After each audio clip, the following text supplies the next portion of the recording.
वैसे तो दुनिया की हर एक चीज टेम्परेरी है, लेकिन मुर्तसिम का रोमांटिक होना, मीरब की ढिठाई, मलिक जुबैर की बेगैरती और हया की बेहयाइयां बिल्कुल मुस्तकिल हैं।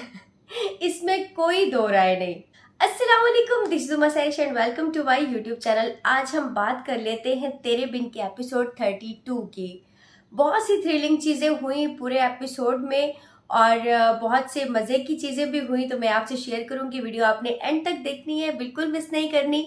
तो सबसे पहले हम बात कर लेते हैं पहले सीन की। मीरब जो है वो अपने रूम में खड़ी है और ख्यालों में गुम है, इस बात को सोच रही है कि अनस कितनी मोहब्बत करता है मरियम से। उसको बिल्कुल इस बात का ख्याल नहीं कि उसका अपना हस्बैंड मुर्तसिम उससे कितनी ज्यादा मोहब्बत करता है, उसकी कितनी खताओं को वो बंदा माफ कर चुका है और उसकी कितनी ढिठाइयों को वो बंदा बर्दाश्त कर चुका है। लेकिन बावजूद इसके उसको अगर इंस्पायर करता है तो रोहेल जैसे बेहुदा शख्स की मोहब्बत और उसका इजहार, और अनस जैसे धोखेबाज शख्स की मोहब्बत और उसका इजहार उसका अपना हस्बैंड उसको बिल्कुल इंस्पायर नहीं करता है। जब मुर्तसिम मुझसे आगे कहता है कि जी आज कहाँ गुम हो तुम, तो वो कहती है कि पहले मैं तुमसे बड़ी बातें करती हूँ। भाई तुम डिजर्व क्या करती हो? तुम यही डिजर्व करती हो कि तुम्हारे साथ ऐसा सुलूक किया जाए जैसा सुलूक तुम करती हो मुर्तसिम के साथ। मुर्तसिम कहता है कि जी चलो बातें नहीं करती, लड़ाई झगड़ा तो करती हो। हाय उसकी मासूमियत। देखिए जी, वो अभी भी ये कहना चाह रहा है कि तुम अगर मुझसे बातें नहीं भी करना चाहती तो मुझसे लड़ती रहो, इसी से मेरा दिल लगा रहता है। ये होती है सच्ची मोहब्बत, जो मीरब जैसी ढीठ बंदी को नजर नहीं आ रही। अच्छा जी, मीरब उससे पूछती है कि तुम मेरे लिए जान दे सकते हो? तो वो कहता है कि नहीं, मैं जान दे नहीं सकता, लेकिन जान ले जरूर सकता हूँ उस धोखेबाज की या उस इंसान की जो मुझे देखकर भाग जाता है लेकिन तुमसे मोहब्बत का दावा करता है। तो जी मीरा वहां से चली जाती है। अब दूसरे सीन की अगर हम बात करें तो उसमें दिखाया है मरियम को कि मरियम बातें कर रही है अनस से, और हया वहां पे पहुंच जाती है और हया की बेहयाइयां एज यूजुअल जारी हैं। हया उसकी बातें सुन लेती है और अंदर आके कहती है कि तुम पढ़ाई करती हो तो तुम ही फॉलो करो इस तरह के एथिक्स को।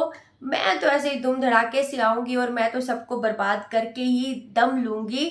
और जहाँ पे वो बहुत ज्यादा फनी सीन था जब वो मरियम से कहती है कि खाना लग गया है तुम आ जाओ, तो मरियम उसको कहती है कि मुझे भूख नहीं। या आगे से कहती है कि अच्छा अब तुम्हारी भूख भी उड़ गई, तो वो कहती मेरी भूख है उड़े या बैठ जाए, तुम्हें इससे क्या। That was so much funny.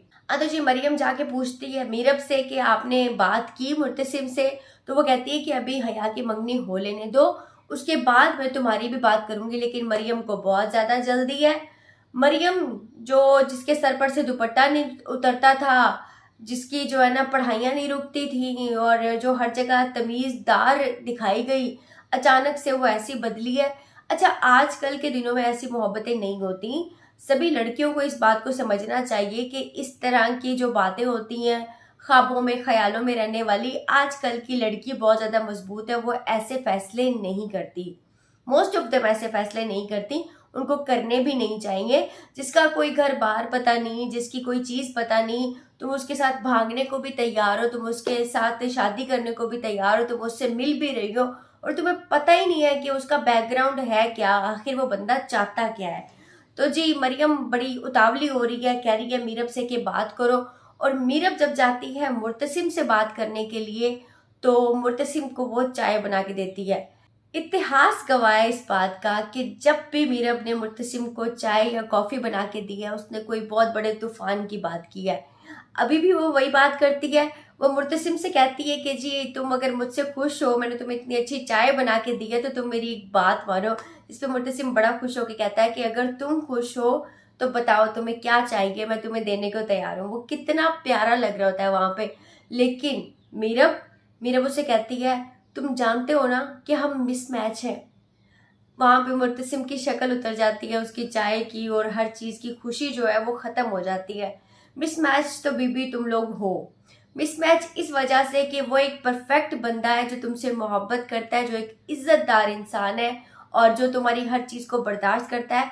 लेकिन तुम इंतहाई ढीठ शख्सियत हो, तुम बिल्कुल उसके साथ मैच नहीं करती, लेकिन तुम्हें ये लगता है कि तुम्हारे ऊपर बहुत बड़ा जुल्म हुआ, जुल्म का पहाड़ गिरा दिया गया है तुम पे, तो तुम जो है इस तरह का जैसा भी सलूक करना चाहती हो इस सारे घर वालों के साथ या मुर्तसिम के साथ तुम करती रहो।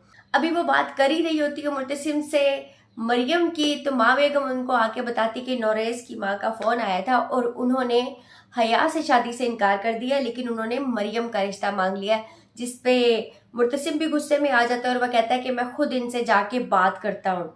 और फिर दिखाया गया है हया की बेहयाइयों को कि वो कह कहे मार मार के हंस रही है। मतलब यहाँ पे हर बंदा नाशुक्र है। मीरब की बात की जाए तो उसने भी माँ बाप को ऐसे ही झुटलाया। माँ बेगम के घर में हया पली है, पता नहीं वो यतीम बच्ची है, लेकिन उसका भी आप चेक कर लें कि वो कितनी नाशुक्री है। उसे किसी का भी कोई लिहाज नहीं, जिसको मरियम को वो बहन मानती थी उसका भी कोई लिहाज नहीं, माँ बेगम का कोई लिहाज नहीं, किसी एक बंदे का भी उसको कोई लिहाज नहीं है। उसका बस अपना मोटो है जिस पे वो चल रही है। तो जी वो मरियम से कहती है कि शादी की बारी अब तुम्हारी है, मेरी नहीं। तो मीरब जो है वो बड़े गुस्से से उसको देख रही होती है कि इसने ये क्या किया। मरियम आपे से बाहर हो जाती है, ज़मीन पे लोटपोट होना शुरू हो जाती है और कहती है कि ये नहीं हो सकता, ये नहीं हो सकता। मरियम कॉल करती है मलिक ज़ुबैर को, जो कि उसके लिए अनस है, और वो उसको बताती है कि जी ऐसे मेरा रिश्ता आ गया। और मलिक ज़ुबैर जो पहले से उतावला हुआ है कहता है कि मैं तुम्हें भगाने के लिए आ रहा हूँ, आज रात तुम मेरे साथ भागोगी। तो जी वो उसको भगाने के लिए आता है और मरियम अपना हाथ उसके हाथ में दे देती है। अभी वो भाग ही रहे होते हैं तो मीरब ऊपर से आ जाती है। अब अगले एपिसोड में क्या होगा ये मैं आपको बताऊंगी उसके टीजर को देख के। आपने मेरी वीडियो को देखना है, मेरे चैनल को सब्सक्राइब करना और मुझे कमेंट्स में बताना है कि आप और क्या क्या देखना चाहते हैं। Thank you so much.